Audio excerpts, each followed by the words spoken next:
अस्सलाम वालेकुम रहमतुल्लाहि व बरकातुहू। आज हम पढ़ने जा रहे हैं पास्ट परफेक्ट कंटिन्यूस टेंस। इसकी तारीफ ये है कि ऐसा जुमला जो माजी में किसी काम के एक मखसूस वक्त तक जारी रहने को जाहिर करे। इन सेंटेंसेस की पहचान ये है कि ऐसे जुमले जिनके आखिर में दर्ज ज़ैर अल्फाज हैं। रहा था, रही थी, रहे थे। चला आ रहा था, रही थी, रहे थे। मुसलसल रहा था, रहे थे। कब से, कितने वक्त से, सुबह से, 2 घंटे से वगैरह। पास्ट परफेक्ट कंटिन्यूस टेंस में हैड बीन का यूज़ किया जाता है। नेगेटिव सेंटेंसेस में हैड नॉट बीन लगाया जाता है और इंटेरोगेटिव सेंटेंसेस में हैड को सेंटेंस के शुरू में ले आते हैं। इन सेंटेंसेस में सिंस और या फॉर का यूज़ किया जाता है और सिंस यूज़ किया जाता है जब वक्त मखसूस हो। For example since 5 PM, since Monday. और फॉर का यूज़ किया जाता है जब वक्त की मकदार हो। For example for 2 hours, for a week.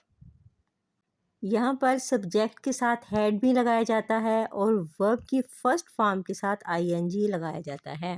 Negative sentences में हैड नॉट बीन का यूज़ किया जाता है, बाकी वैसे ही फिक्रा रहता है। और इंटेरोगेटिव सेंटेंस में हैड को सेंटेंस के शुरू में लिए आते हैं।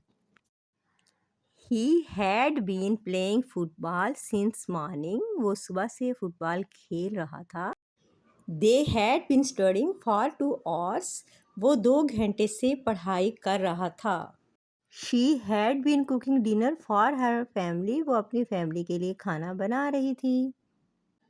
नेगेटिव सेंटेंसेस में हैड नॉट बीन का यूज़ किया जाता है, यानी कि सब्जेक्ट के साथ हैड नॉट बीन लगाया जाता है और वर्ब की फर्स्ट फॉर्म लगाई जाती है। He had been playing football since morning. He had not been playing football since morning. They had been studying for 2 hours. They had not been studying for 2 hours. She had been cooking dinner for her family. She had not been cooking dinner for her family. Interrogative sentences में had को sentence के शुरू में ले आते हैं, यानी कि हैड के बाद सब्जेक्ट बीन और यहाँ भी वर्ब की फर्स्ट फॉर्म के साथ आईएनजी लगाया जाता है। He had been playing football since morning. He had not been playing football since morning. Had he been playing football since morning. They had been studying for 2 hours. They had not been studying for 2 hours. Had they been studying for 2 hours. She had been cooking dinner for her family. She had not been cooking dinner for her family. Had she been cooking dinner for her family? आज हमने ये सीखा है कि negative sentences में had not been का use किया जाता है और इंटेरोगेटिव सेंटेंस में हैड को सेंटेंस के शुरू में ले आते हैं। उम्मीद है आपको समझ आ गई होगी, बाकी हम फिर करेंगे इंशाल्लाह। अस्सलाम वालेकुम रहमतुल्लाहि व बरकातुहू।